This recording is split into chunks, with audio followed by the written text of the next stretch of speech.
Continuidade, a mensagem que começamos na semana passada, mas isso não impede você de ser abençoado essa semana. Porque nós estamos numa jornada através do Evangelho de João.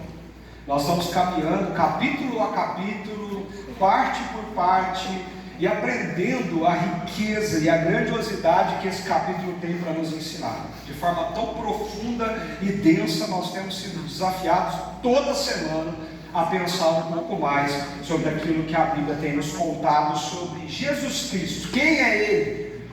O que Ele fez? E como isso afeta de forma surpreendente a nossa vida. Nós começamos esse capítulo na semana passada e nós vamos dar continuidade nessa semana, numa mensagem que enfatiza de forma tão clara e tão evidente que a última palavra não é da morte e do sofrimento na nossa vida. Como que nós vamos fazer isso? Antes de mais nada, eu quero convidar você a pensar uma coisa comigo. O que significa a morte? Você já parou para pensar nisso alguma vez? Talvez em algum momento da sua vida você parou diante de alguém que se foi e você se viu pensando o que significa aquele momento na nossa história. Quando será que vai acontecer isso comigo? O que acontece quando eu fecho os meus olhos para essa história aqui, para abrir os meus olhos para uma outra realidade, na eternidade, como nós cremos? Irmãos, desde o início da humanidade, a morte tem sido um grande enigma para todo ser humano. Não importa a época, não importa a cultura, não importa o seu credo religioso, cedo ou tarde, cada ser humano é confrontado com essa pergunta inevitável: o que acontece comigo depois que eu morro? O que acontece quando os meus olhos se fecham? Do lado de cá, quando nós encaramos essa cena, nós choramos, nós lamentamos, nós sofremos, porque alguém que nós amamos ou algum conhecido se vai. Nós nunca mais o veremos daquela forma, não aqui nessa vida. Nós não sentaremos para tomar uma xícara de café, não conversaremos mais, não vamos dar mais risada daquelas coisas que a gente ia. A gente sente um dilacerar no nosso peito quando nós encaramos essa perda e essa realidade na nossa vida. E essa questão tão significativa, ela não é somente intelectual, de raciocínio, mas ela é existencial. No íntimo de cada coração, essa pergunta existe. Porque como ninguém voltou de lá para nos contar e nem vai voltar, como assim cremos? É difícil saber o que acontece com a gente quando fechamos os olhos para a vida. Os filósofos antigos já tentaram aliviar esse peso. Epicuro ensinava que a gente não devia temer a morte, porque quando ela chega, nós já não estamos lá. Então por que a gente vai temer, se a gente já não vai estar lá? Sêneca, na filosofia, falava que a morte é uma libertação das dores, dos fardos da vida. E quando você morre, você é liberto desses fardos e dores da vida. Platão dizia que a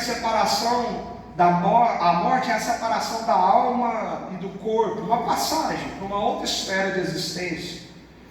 E no nosso mundo moderno, se você for parar para pensar um pouquinho, a morte é como aquilo que dá urgência e o sentido da sua vida. Você sabe que vai morrer, você sabe que tem pouco tempo, então o que você tem que fazer? Aproveitar o máximo que você puder os dias que você tem aqui.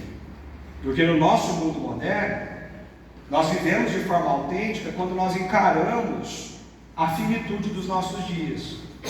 Isso gera um monte de consequência ruim e que não deveria estar aqui, mas que está.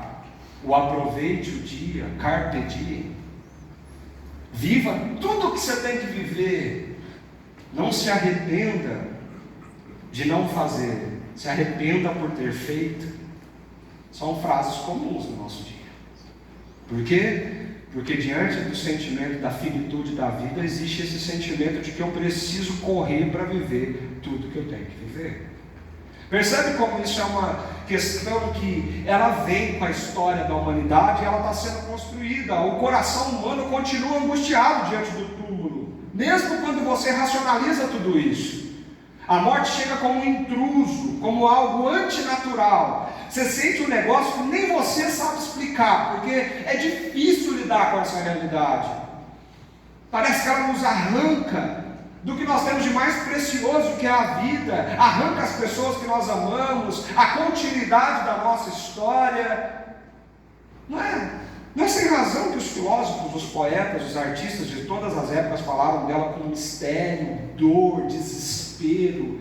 É um tom difícil de lidar.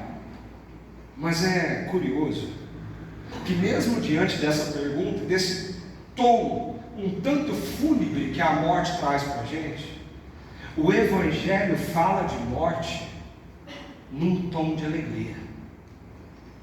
O Evangelho contrasta o que nós sentimos de mais doloroso e pesado com uma vitória, com uma conquista, com um cumprir de algo que nós nunca imaginávamos.